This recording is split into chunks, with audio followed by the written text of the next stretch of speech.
Number one, put God first. Put God first in everything you do.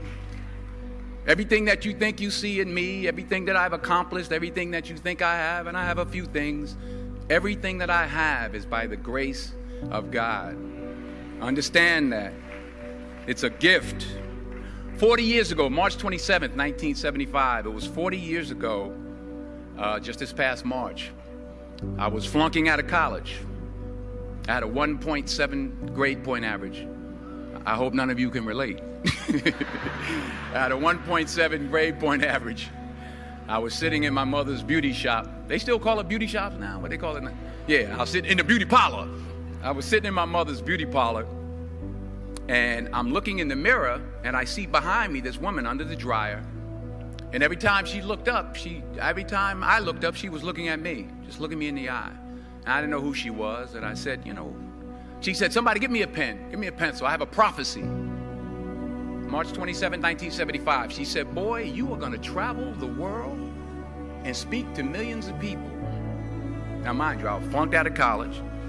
I'm thinking about joining the army. I didn't know what I was going to do, and she's telling me I'm going to travel the world and speak to millions of people. Well, I have traveled the world, and I have spoke to millions of people. But that's not the most important thing, the success that I had. The most important thing is that what she taught me and what she told me that day has stayed with me since. I've been protected. I've been directed. I've been corrected. I've kept God in my life and has kept me humble. I didn't always stick with him, but he always stuck with me. So stick with him in everything you do. If you think you want to do what you think I've done, then do what I've done and stick with God. Number two, fail big. That's right. Fail big. Today's the beginning of the rest of your life, and it can be very frightening. It's a new world out there. It's a mean world out there, and you only live once. So do what you feel passionate about. Take chances professionally. Don't be afraid to fail. There's an old IQ test, was 9 dots, and you had to draw 5 lines with a pencil within these 9 dots without lifting the pencil. The only way to do it was to go outside the box. So don't be afraid to go outside the box. Don't be afraid to think outside the box. Don't be afraid to fail big, to dream big. But remember, dreams without goals are just dreams, and they ultimately fuel disappointment. So have dreams, but have goals. Life goals, yearly goals, monthly goals, daily goals. I try to give myself a goal every day. Sometimes it's just to not curse somebody out. Simple goals, but have goals. And understand that to achieve these goals, you must apply discipline and consistency. In order to achieve your goals, you must apply discipline, which you have already done, and consistency every day, not just on Tuesday and miss a few days. You have to work at it every day. You have to plan every day. You've heard the saying, we don't plan to fail, we fail to plan. Hard work works. Working really hard is what successful people do.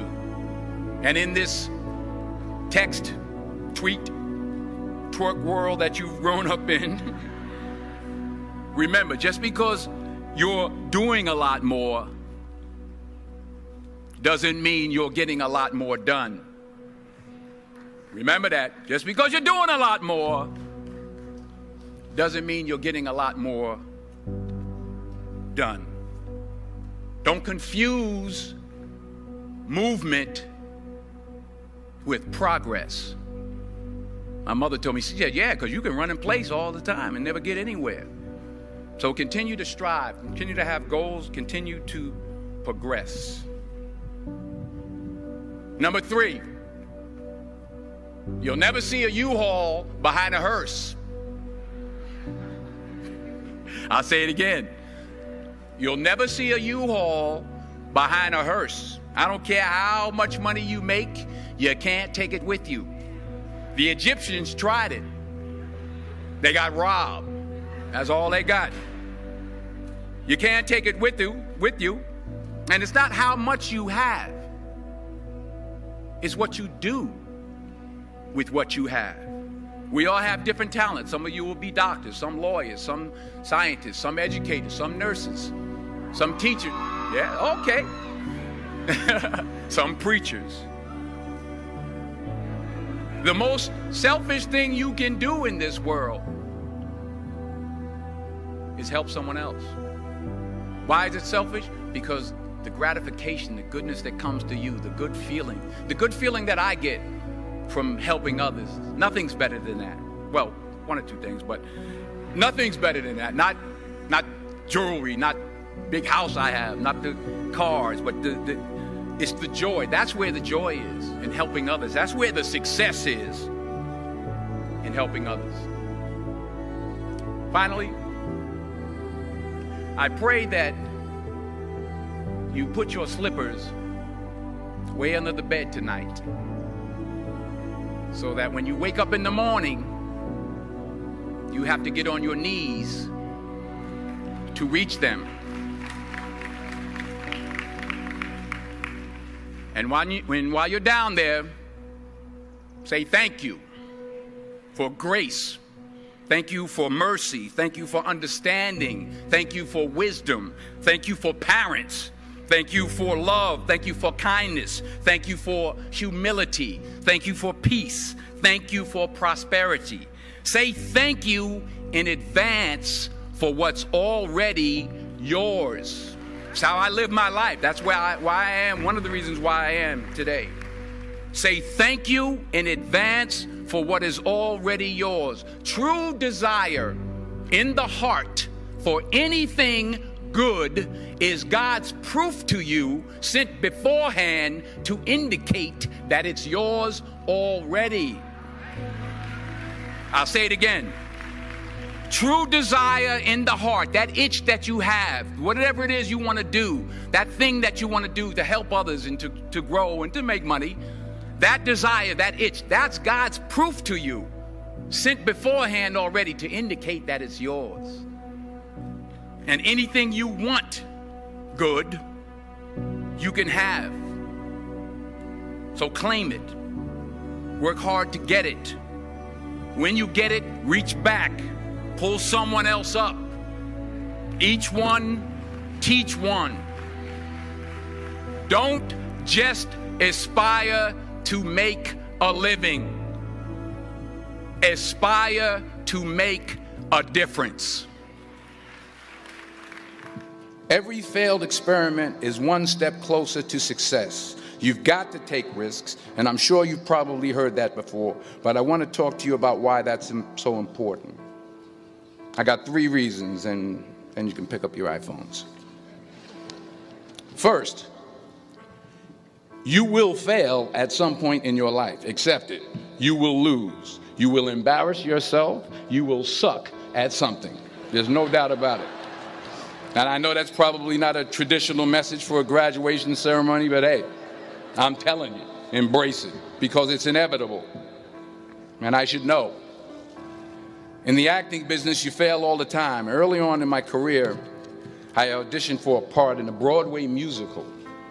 Perfect role for me, I thought, except for the fact that I can't sing. So I'm in the wings, I'm about to go on stage, but the guy in front of me, he's singing like Pavarotti. He's just, and he's just going on and on and on. And I'm just shrinking. I'm getting smaller and smaller. So they say, oh, thank you very much, and you'll be hearing from us. So I come out with my little sheet music, and it was Just My Imagination by the Temptations. That's what I came up with. So I hand it to the accompanist, and she looks at it and looks at me and looks out at the director and was like, all right. So I start, you know, I'm going to sing. I'm like, it's just my imagination once again, and then coming away with me. And they're not saying anything, so I'm thinking I'm getting better. So I just start getting into it. It was just my imagination. Running. They say, oh, yeah, thank you very much, Mr. Washington. Thank you. So I assumed I didn't get the job. But the next part of the audition, he called me back. The next part of the audition is the acting part of the audition. So I'm like, hey, okay, maybe I can't sing, but I know I can act. So they pair me with this guy, and again, I didn't know about musical theater. And musical theater is big, so they can reach everyone all the way in the back of the stadium. And I'm more from a realistic, naturalistic kind of acting where you actually talk to the person next to you. So I don't know what my line was. My line was, well, hand me the cup. And his line was, well, I will hand you the cup, my dear. The cup will be there to be handed to you. I said, oh, okay. Well, should I give you the cup back? Oh, yes, you should give it back to me because you know that is my cup and it should be given back to me. I didn't get the job. But here's the thing. I didn't quit. I didn't fall back. I walked out of there to prepare for the next audition, and the next audition, and the next audition. I prayed. I prayed, and I prayed. But I continued to fail, and fail, and fail. But it didn't matter, because you know what? There's an old saying, you hang around the barbershop long enough, sooner or later you're going to get a haircut. So you will catch a break, and I did catch a break. Last year, I did a play called Fences on Broadway.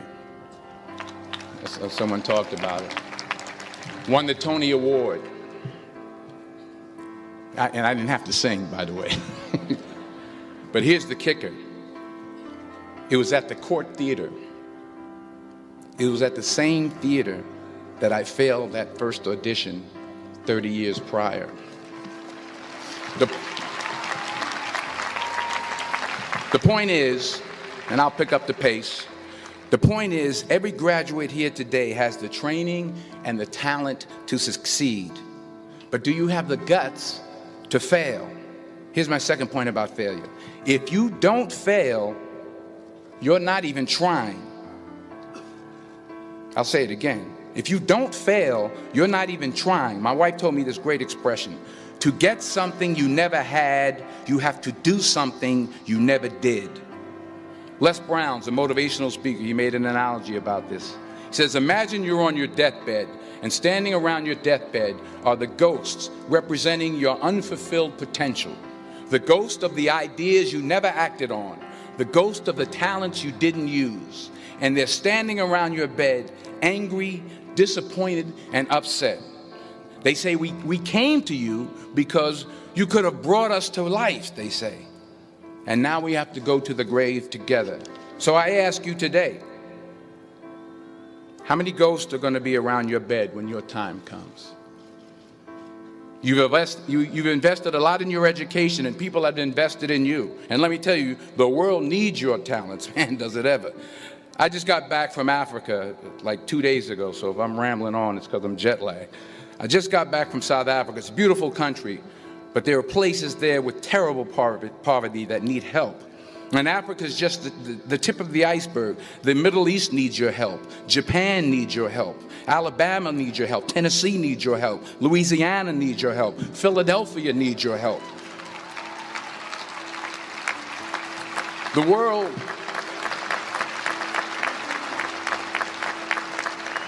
world needs a lot, and we need it from you. We really do. We need it from you young people. I mean, I'm not speaking for the rest of us up here, but I know I'm getting a little grayer. We need it from you, the young people, because remember this. So you got to get out there. You got to give it everything you got, whether it's your time, your talent, your prayers, or your treasures. Because remember this. You will never see a U-Haul behind a hearse.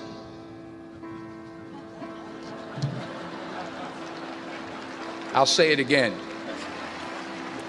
You will never see a U-Haul behind a hearse. You can't take it with you. The Egyptians tried it, and all they got was robbed. So the question is, what are you going to do with what you have? I'm not talking about how much you have.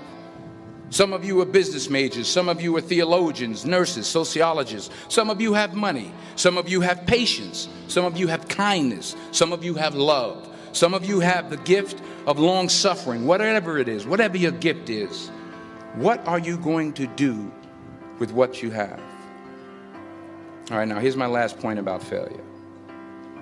Sometimes it's the best way to figure out where you're going. Your life will never be a straight path. I began at Fordham University as a pre-med student. I took a course called cardiac morphogenesis. I still can't say it. Cardiac morphogenesis. I couldn't read it. I couldn't say it. I sure couldn't pass it.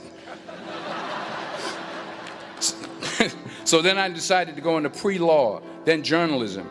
And with no academic focus, my grades took off in their own direction. Yeah, down. I was a 1.8 GPA one semester, and the university very politely suggested that it might be better to take some time off. I was 20 years old. I was at my lowest point. And then one day, and I remember the exact day, March 27th, 1975, I was helping my mother in her beauty shop. My mother owned a beauty shop up in Mount Vernon. And there was this older woman who was considered one of the elders in the town. And I didn't know her personally, but I was looking in the mirror, and every time I looked at the mirror, I could see her behind me, and she was staring at me. She just kept looking at me. Every time I looked at her, she kept giving me these strange looks. So she finally took the dryer off her head and she said something I'll never forget. First of all, she said, "Somebody give me a piece of paper. Give me a piece of paper." She said, "Young boy, I have a prophecy, a spiritual prophecy." She said, "You are going to travel the world and speak to millions of people." Now, mind you, I'm 20 years old. I'm flunked out of school. In fact, like a wise ass, I'm thinking to myself, maybe she's got something in that crystal ball about me getting back into school next fall.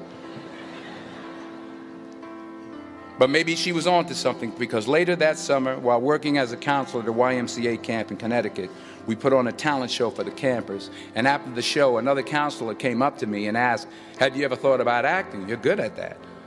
So when I got back to Fordham that fall, I got in and I changed my major once again for the last time. And in the years that followed, just as that woman prophesied, I have traveled the world and I have spoken to millions of people through my movies. Millions who up till this day couldn't see me, who up till this day I couldn't see while I was talking to them, and they couldn't see me. They could only see the movie. They couldn't see the real me. But I see you today, and I'm encouraged by what I see, and I'm strengthened by what I see, and I love what I see.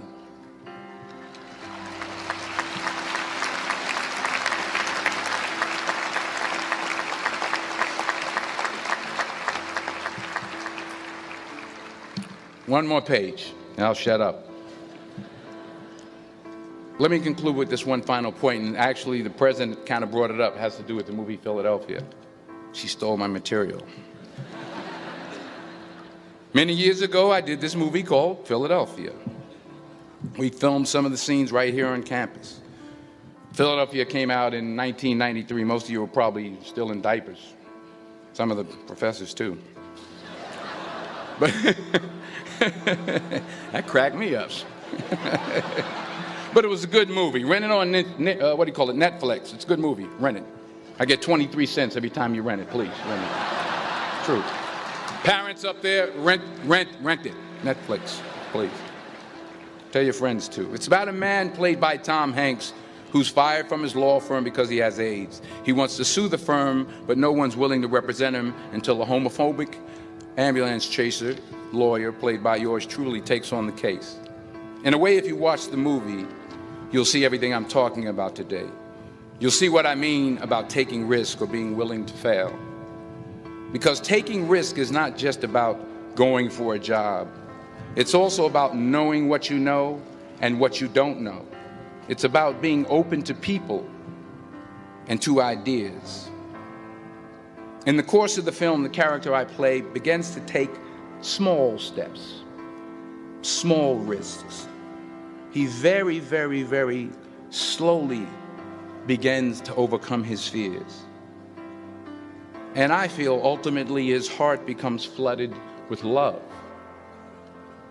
And I can't think of a better message as we send you off today.